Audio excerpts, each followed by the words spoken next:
오늘은 우리가 열왕기상 세 번째 강해입니다.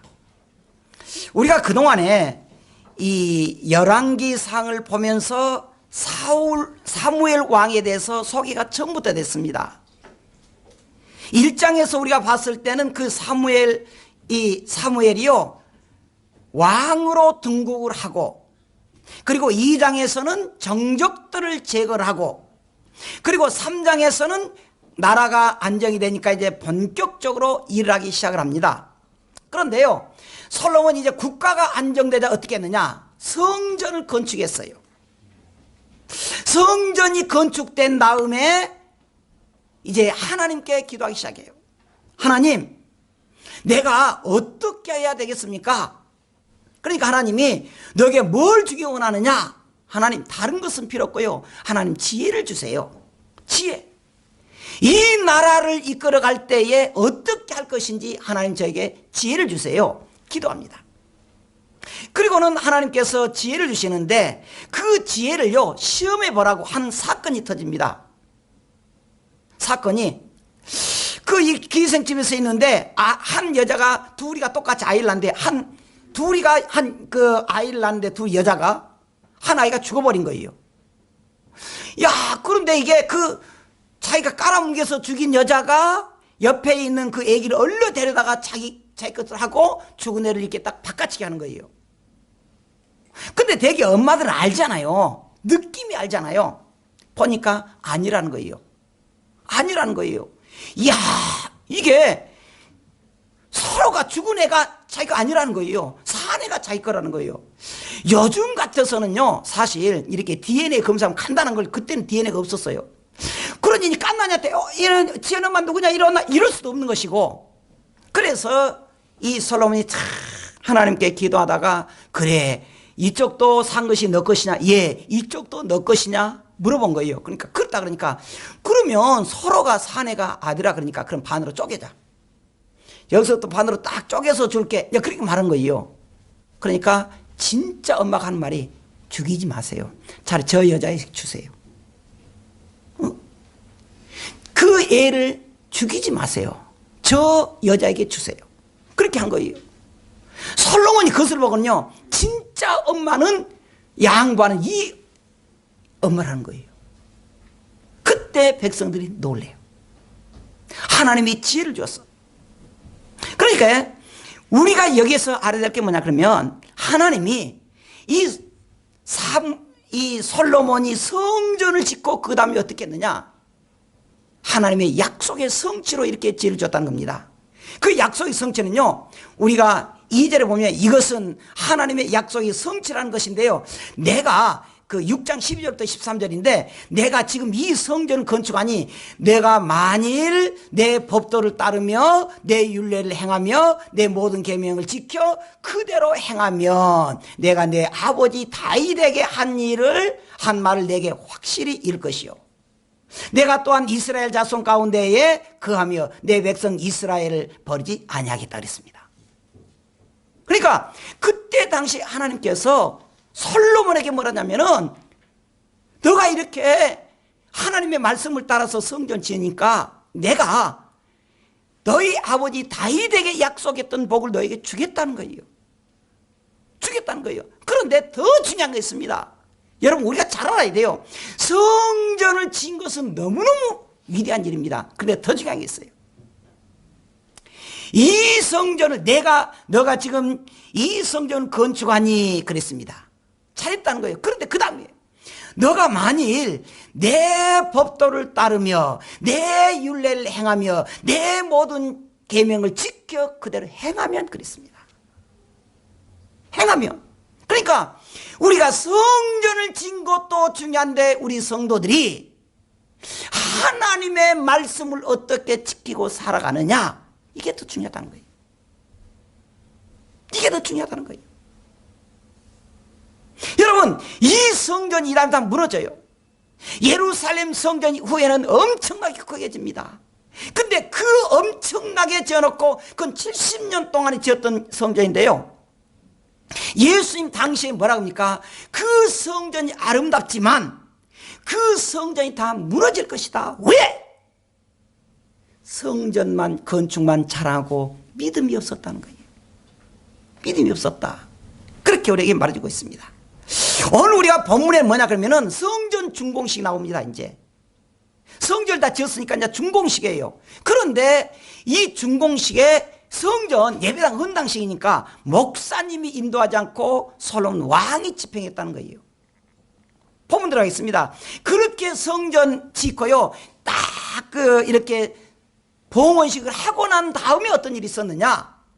제사장 성전에 나올 때 어떤 현상이 나타나느냐? 1절을 보면요, 이에 솔로몬이 여호와의 언약궤를 다윗성 곧 시온에서 메어 올리고자 하여 이스라엘 장로와 모든 지파의 우두머리 곧 이스라엘 자손의 족장들 예루살렘에 있는 자기에게로 소집하니 그랬습니다. 솔로몬이 소집한 거예요. 여러분, 근데요, 성전을 짓고는 이제 이렇게 봉헌식 했다고 했잖아요. 봉헌식 한데 그 다음에 쭉 2절 이렇게 계속 보면요, 그 성전을 채우는 것이 있습니다. 요즘 말로 말할게요. 강대상도 채우고요, 그리고 이렇게 피아노도 채우고요, 의자도 있잖아요. 그때도 그랬어요. 근데 가장 성전에서 중요한 것이 법궤입니다. 하나님의 말씀. 그런데 이 성전을 채우고 일하는데 아무나 한 것이 아니라는 거예요. 하나님이 정해놓은 일꾼들이 있습니다. 그게 누구냐? 아론의 후손들 제사장들입니다. 그 말이에요. 지금 교회 일을 하는 것은요, 내 기분대로 하는 것이 아니라는 거예요. 내게 맡겨놓은 사명을 가지고 사명대로 일해야 된다는 겁니다. 반대로 내게 맡겨놓은 사명을 사명대로 하지 않으면요, 그걸 말합니까? 직무유기라 그래요. 직무유기. 그러니까 하나님의 일은요, 내가 하고 싶다고 해서 아무나 한 건 아니다는 거예요. 아무나 한 게 아니에요. 하나님이 정해놓은 사람, 그리고 그 사람들이 안 하면 뭐라고요? 직무유기. 그렇게 해서 이제 일을 다 하고 나니까 어떤 현상이 나타나느냐? 오늘 읽었던 본문입니다. 10절에 제사장이 성소에서 나올 때 구름이 여호와의 성전에 가득하며 그랬겠습니다. 봉헌식을 마치니까 제사장이 거기 나오려고 하는데 구름이 가득했다는 거예요. 어떤 사람들은 그래요. 아니, 그 구름이 번제단에서 난 연기였을까? 아닙니다. 그건 연기지 구름이 아닙니다. 여기는 구름입니다. 구름. 자, 그리고 11절에 제사장 그 구름으로 말미암아 능히 서서 섬기지 못하였으니 이는 여호와의 영광이 여호와의 성전에 가득했다 그랬습니다. 그 교회 안에 하나님의 영광이 가득하고 영광의 구름이 가득할 때 세상적인 모든 것이 보이지 않더라는 거예요. 여러분, 교회 다니면서 내 명함을 내밀면 안 된다는 거예요. 교회 다니면서 우리가 하나님께 할 것은 뭐냐 그러면 주님만 높여드리는 것, 주님이 영광 받도록 하는 것. 여러분, 지금 우리가 성전 볼 때 어떻겠습니까? 이 성전 짓기까지 과정이요, 솔로몬의 아버지 다윗이 성전을 다 지으려고 했습니다. 다윗도요, 너무너무 하나님 앞에 자기가 믿음으로 살기를 원했습니다. 그래서 자기가 내가 하나님께 드릴 것이 무엇일까 기도하다가 성전을 지어야 되겠다 그랬어요. 그래서 성전요, 저 멀리 가서 백향목을 구해오고요, 재료를 다 준비해놓고 다 준비해놓고 이제 요즘 말로 스탠바이 시작하면 질판입니다. 그런데 그때 하나님께서 함께 하셔요. 뭐냐면은 너의 마음은 가상한데 성전을 짓지 말아라. 아니, 왜 그럽니까? 다 재료 준비해놨는데요, 너는 피를 많이 흘려서 안 된다. 피 흘린 손이 성전을 걸어가 있지만 안 된다. 대신 너의 아들이 지켜 만들겠다. 그의 아들 솔로몬이 그래서 진 것입니다. 그의 아버지와 그의 아들이에요. 그의 아들. 그런데 그렇게 성전을 다 짓고 나니까 봉헌식에서 하나님의 영광의 구름이 나타나서 우리가 세상적으로 할 수 없는데 그들의 마음에 기쁨을 더해주고 은혜를 줬다는 거예요. 여러분, 우리가 이 시간에 성령의 구름임에서 여러분들의 마음이 세상이 힘들고 어려운 것이 다 벗어나서 하나님의 주시는 은혜, 하나님의 주시는 기쁨 누리길 주의 이름으로 축원합니다. 그렇게 교회 다니는 거예요. 그렇게. 자, 근데 두 번째로 어떤 일이 있었느냐? 솔로몬 왕 이때 어떻게 했느냐? 12절입니다. 그때 솔로몬이 이르되 여호와께서 캄캄한 데 계시겠다 말씀하셨사오나 내가 참으로 주를 위하여 계실 성전을 건축했습니다. 주께서 영원히 계실 처소입니다.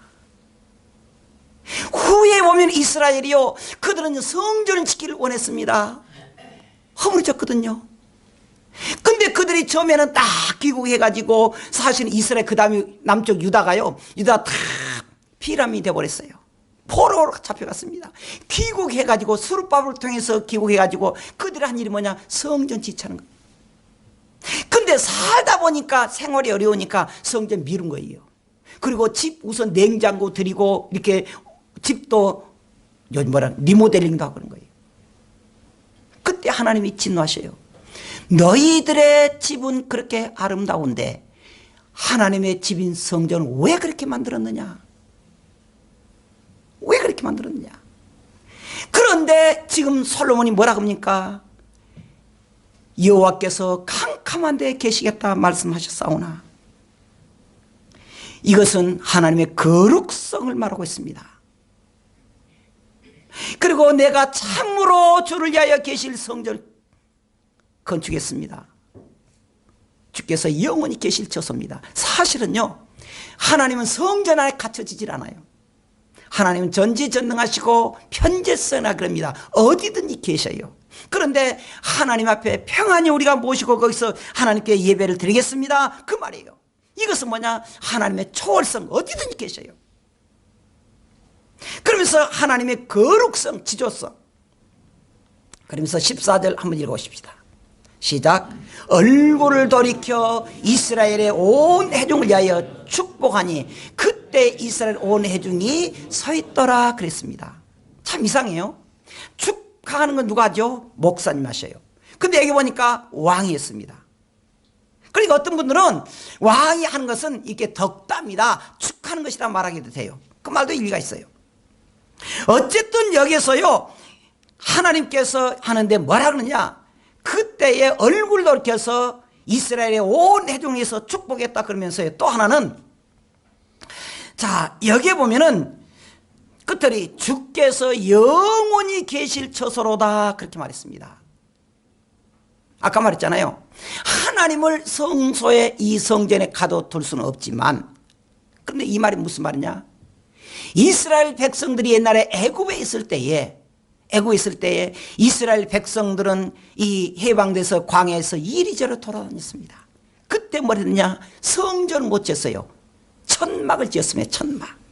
천막으로 모여가지고 거기서 하나님께 예배드린 거예요. 하나님께 예배드린 천막이다 그래서 하나님 말을 써가지고 거기서 천막이 아니고 성막 그렇게 해요. 성막이었습니다. 이스라엘 백성들이 여기저기 돌아다녔습니다. 그런데 이제 성전 되니까 어떻습니까? 안정됐다는 거예요. 정착했다는 거예요. 그리고 이 자리에서 이제 다윗의 후손에게 하나님이 영원히 복을 주겠다 그 말입니다. 복을 주겠다.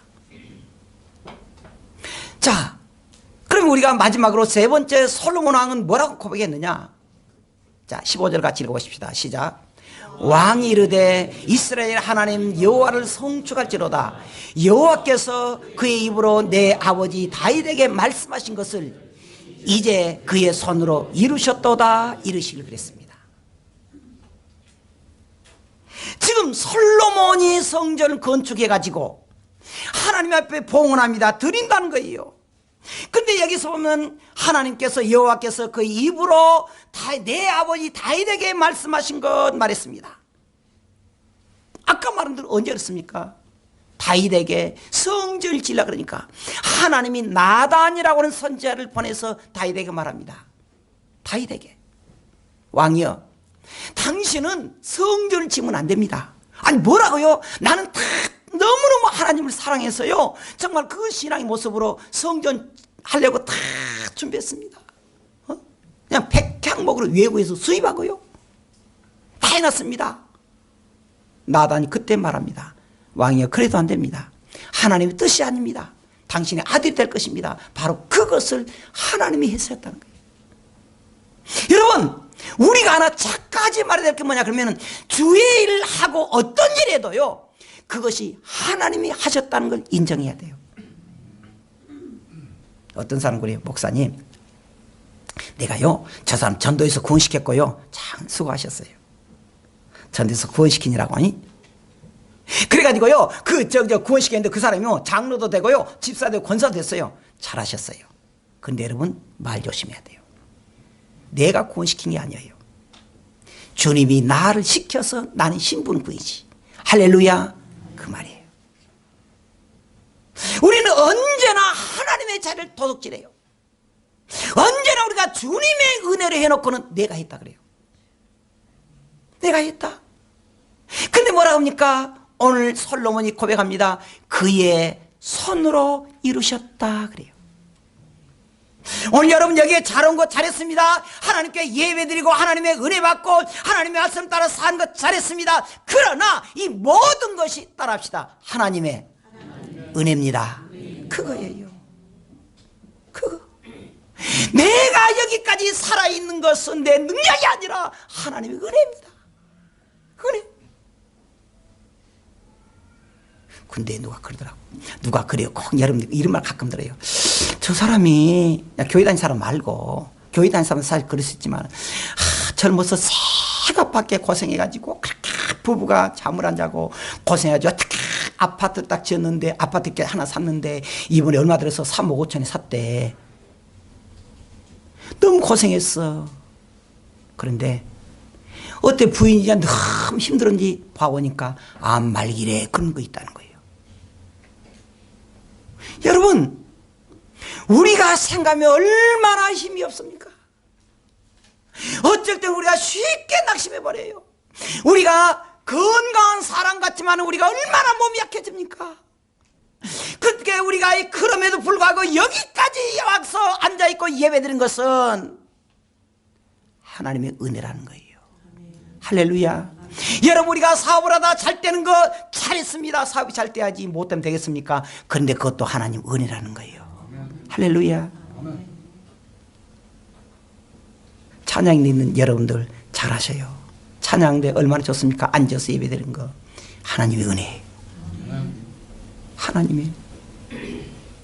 그런데 우리는 쉽게 그것을 잊어버려요. 쉽게. 여러분, 우리가 보면은요, 16절에 내가 내 백성 이스라엘을 애굽에서 인도하여낸 날부터 그랬습니다. 하나님이 이미 이스라엘 백성들을 애굽에서 종살할 때부터 인도했다는 거예요. 근데 내 이름을 둘 만한 집을 건축하기 위해서 이스라엘 모든 지파 가운데서 아무 성읍도 택하지 않냐고, 다만 다윗을 택해서 내 백성 이스라엘 지도자로 삼았다는 거예요. 하나님 그렇게 했다는 거예요. 이스라엘 백성들이 애굽에서 종살이했을 때 누가 구했느냐? 하나님 구했어요. 누가 10가지 계명 내렸냐? 하나님 내리셨어요. 하나님이. 오늘 여러분들이 여기에 앉아있는 것까지 왜 누가 그랬느냐? 하나님이셨어요. 왜? 일하라고. 일하라고. 여러분, 이스라엘 모든 지파 가운데서 아무 성읍도 택하지 않냐고. 어쩔 때 보면은요, 제가 가끔 말했잖아요. 제 형님 본 사람은 좀 알 거예요. 자꾸 그래요. 딱 저를 보더니요, 제 형님은 친형 보더니요, 옛날에, 지금 목사님이지만 옛날에, 목사님은 목사님 안 같고 형님 꼭 목사님 같대. 난 조금 인상 그렇게 안 좋은가 봐. 저도 인정해요. 형님도 꼭 참 뭐랄까 선하게 생기셨거든. 근데 여러분, 그럼에도 불구하고 나를 여기까지 세운 것은 누가 했다? 많네. 벌써 수준이 높구만. 하나님이 하셨어요. 하나님이. 여러분, 인간적으로 미스코리아 데려다가 해야지. 인간적으로 말하자면은 뭐 미스터 뭐 어떻게 코리아 와서 데려다 해야지. 미남 데려다가 하고 모델 데려다 하고. 하나님 것이 아니라는 거예요. 아니라는 거예요. 여러분, 이 아름다운 교회에서 우리가 예배드릴 수 있도록 하고, 우리가 이 아름다운 예배당에서 우리가 하나님께 예배드리면서 직분을 주는 것은 우리의 외적인 것이 아니라는 거예요. 여러분, 그러면서 우리 자신 한번 딱 생각해 보십시오. 얼마나 변덕이 심합니까? 그렇잖아요. 얼마나 낙심하기 쉽습니까? 말 한마디에 상처받고 얼마나 그래요. 그런데 하나님은 우리를 불렀습니다. 우리를 부른 거예요. 하나님 우리를 부르셔서 하나님의 백성으로 삼아준 것이, 이거 감사하지. 감사해. 감사해. 오늘 여러분 보십시오. 다만 다윗을 택하여 내 백성 이스라엘 어떻게 하겠다? 다스리겠다는 거예요. 다스리겠다. 오늘 우리는요, 하나님은 애굽 때부터, 애굽의 종살이 때부터 하나님 우리를 보호했습니다. 노예 생활에서도 보호하고 계신 거예요. 그리고 우리를 계속적으로 지켜보고 있었습니다. 여기까지 할게요. 우리가요, 오늘 보면은 하나님의 그 건물을 보면 성전 자체가요, 우리가 보면은 성전을 지었는데 성전 자체가 신비로운 것이 아니라는 거예요. 건물을 크게 지었기 때문에 내가 너에게 덮어놓고 복을 주겠다, 아니란 거예요. 좀 억울하지만 아니라는 거예요. 그게 뭐냐? 하나님의 말씀대로 순종할 때, 할렐루야, 이게 들어가요. 하나님의 말씀. 그래서 오늘의 성전도 마찬가지입니다. 건물이 중요하지 않다는 거예요. 건물에 대한 우리가 그 지체가 중요하다는 거예요. 지체. 지체. 그 지체가 뭐냐? 성전은 두 가지입니다. 하나는 예수님을 성전이라 그래요. 우리를 가르쳐서 성전이라 그래요. 예수님과 똑같잖아요. 맞아요. 근데 틀린 것이 하나 있습니다. 예수님은 그 성전의 머리라는 거예요. 머리. 우리는 성전이 뭐야? 지체라는 거예요. 그러면 여러분, 이 사람을 움직이는데 뭐가 움직이죠? 머리가 움직여요. 머리가 딱 이렇게 컴퓨터를, 야, 손 이렇게 흔들어. 내가 죽으면 이것도 모르는 거예요. 내가 죽으면 뇌에서 다 전해요. 뇌에서 전해요. 그 말이 무슨 말이냐? 교회는 지체, 우리 몸의 머리가 되신 예수님의 말씀에 순종하며 살아야 된다는 거예요. 순종하며 살아야 된다는 거예요. 우리가 어떤 일이 있어도 오직 주님의 말씀대로 순종하며 살면 문제가 없다는 거예요. 문제가 없다는 거예요. 그래서 사도 바울은 에베소 5장 8절 이렇게 말했습니다. 같이 읽어보십시다. 시작. 너희가 전에는 어둠이더니 이제는 주 안에서 빛이라, 빛의 자녀들처럼 행하라 그랬습니다. 옛날에 우리가 어떤 사람이었어요? 옛날에는 어둠이었습니다. 이제는 뭐였어요? 주 안에서 뭐예요? 빛이라는 거예요. 그래서 어떻게 해야 됩니까? 빛의 자녀들처럼 행하라는 거예요. 여러분, 우리가 이 예배를 통해서 하나님을 만났습니다. 우리가 이 예배를 통해서 천국과 지옥을 믿습니다. 우리가 이 땅에 살면서 잘 살아야 되지만은 천국까지 못하면 그 인생은 끝나는 거예요. 끝나는 거예요. 우리가 세상적인 명예, 세상적인 거 우리가 추구하지 말고 살아계신 하나님, 그 하나님께 우리의 작품을 보여드려야 돼요. 보여드려야 돼요. 내 작품, 주님이 주시는 작품. 주님, 내가 드립니다. 받으세요. 모든 영광 하나님께, 모든 영광 하나님께, 모든 영광 하나님께. 여러분, 우리의 일생이 하나님의 흔적을 남기고 하나님이 인정할 수 있도록 빛의 자녀들처럼 살기를 주의 이름으로 축원합니다. 기도하겠습니다.